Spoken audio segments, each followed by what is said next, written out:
So, Kamen Rider Geats Episode 3, Chance Meeting Part 2, Zombie Hunting.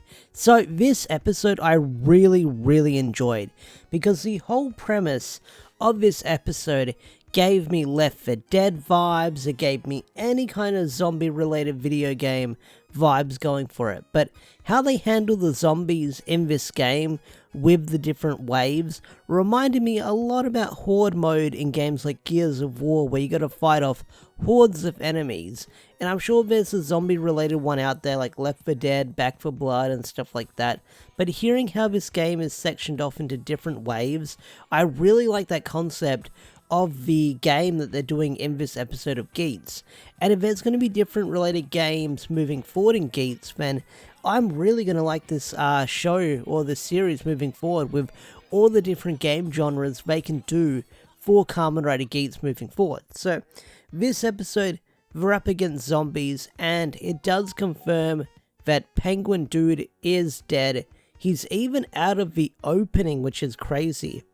So they sort of like silhouette him out of the opening, but not only that, when you have that montage of all the different riders in the opening, Penguin Guy is sort of silhouetted, but you see his death on screen in the opening. So I do wonder if that's going to happen with the main riders we've got in the show moving forward, or that's not going to be the concept as well. Like, they could do something totally different, but it's an interesting aspect they added to the opening where the characters who have died or passed on are not in the opening, but they show their deaths on screen. So I do wonder if that's going to be the case for other characters moving forward.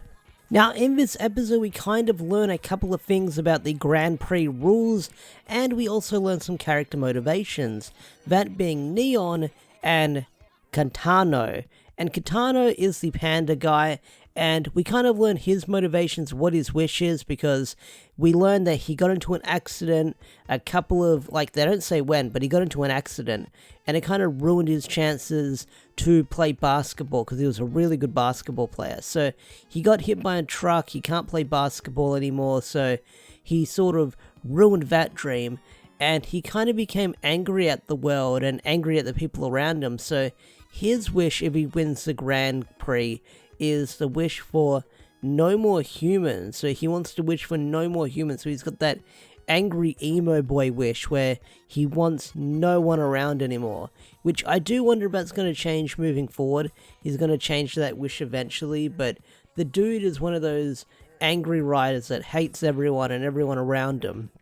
And you kind of see it with how manipulative he is with his motives trying to win the game, where he even tries killing Neon in the episode, where he pretends to be a fan and then leads her into the big trap of the zombie pit and almost gets her killed, but it screws him over because earlier on in the episode he was bit by the zombies, so that's why none of them attacked him. But Kitano is quite the interesting character, and I do wonder if he will die next week because he is a zombie. He looks like he's doing fine at the moment, but I do wonder what's going to happen to him moving forward in the show.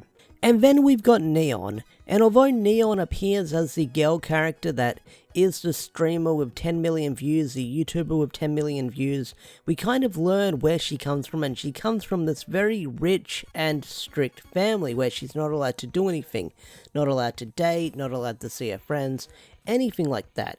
And you can kind of guess what her wish is going to be, although she kind of tricks the characters and the audience, saying that she wants to wish for a Prince Charming, the sweeper off her feet, if she wins the Grand Prix. But I feel like her wish is probably more deeper than that, and that is going to be that she wants freedom. She wants the freedom to do whatever she wants. Maybe it's going to wish her parents away, that's her wish, but it seems like Neon is the character that wants to express herself through making her videos, through streaming and making content, and her parents are sort of pushing her from stopping her from doing that. But she also says that the why she makes the videos is she can communicate with the outside world that sort of gets away from the tight grip that her parents has on her. So I do wonder if Neon's actual wish is to be free from her parents and to do whatever she wants. So I feel like Neon is going to be one of those female writer characters that is going to get a lot of development moving forward if she doesn't die next episode, which I don't think she will. Fingers crossed, fingers crossed. But I feel like the journey that Neon is going to go on in the show will be an interesting one.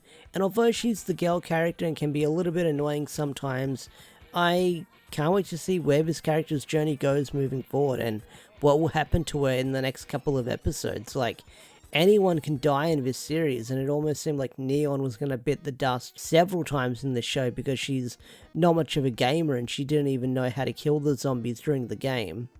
Now, two of the things I want to bring up about the game in this episode that they play, we learn an interesting concept that is very gamer-like, and that is if you do side missions in the game, like rescuing civilians and stuff like that, you get extra points and you get rewards, much like doing other stuff in video games. So I like that aspect they added to the show where you see Keiwa rescuing a bunch of people where he didn't really fight the zombies in the episode, he focused on saving people, and that got him points as well, which is really cool to see there's other ways to get points in the show, and other methods and how to play the game.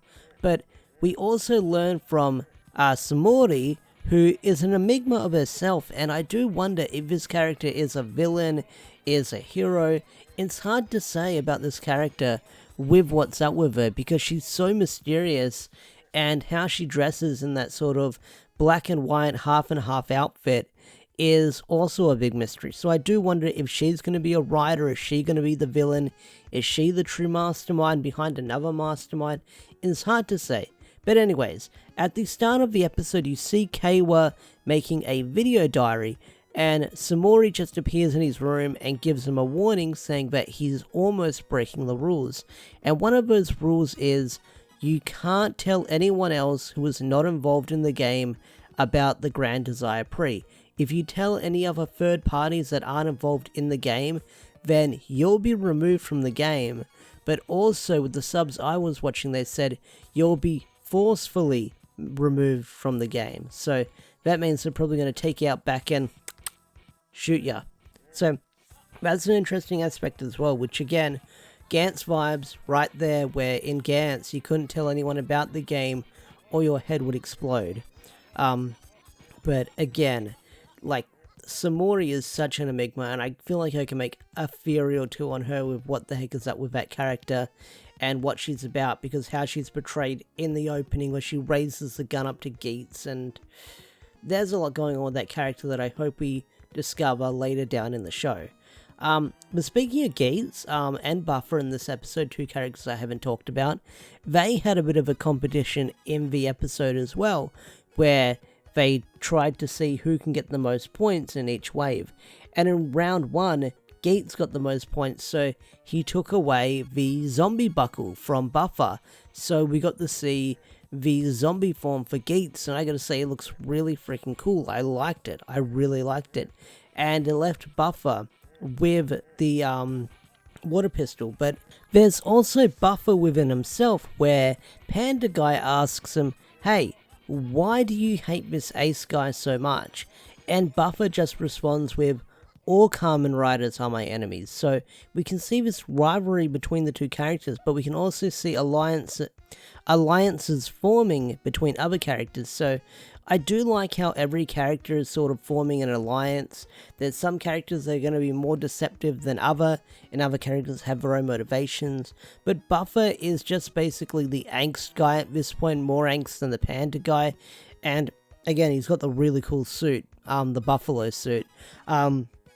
But I freaking just love their design and their whole attitude. Even though he is the angst guy, he's still a mystery about why he hates riders. So I do wonder what's behind that, because we did see him in the first episode. So I do wonder where his character is going to go moving forward, and I can't wait to see what else is going to happen with Kamen Rider Buffer moving forward, because that guy is up to something. But yeah, that's all I've got to say about Kamen Rider Geats episode 3. I thought the action scenes were really cool. We're learning a little bit more about the characters, and yeah, I really like the scene where Geats used the zombie buckle. I thought that was a really cool scene where he just took out those hordes of zombies. I like the action in that scene right there. But Geats is a show that's got my attention, and it's a Kamen Rider show that I'm having a lot of fun watching weekly and covering it on the channel each week. So if you guys want to see more of these Kamen Rider Gates reviews, keep watching them, keep commenting and stuff like that, and you'll definitely be getting more reviews like this, because I can't wait to see where the show is going to go next moving forward, and I'm having a lot of fun watching and talking about it with all your speculations and theories as you listen to me ramble on about it for 10 plus minutes. So with that said, I think I'm going to bring this video to a close. If you enjoyed this video, hit that like button, subscribe to the channel if you're new, and I will see you guys later. Peace out, take care, bye.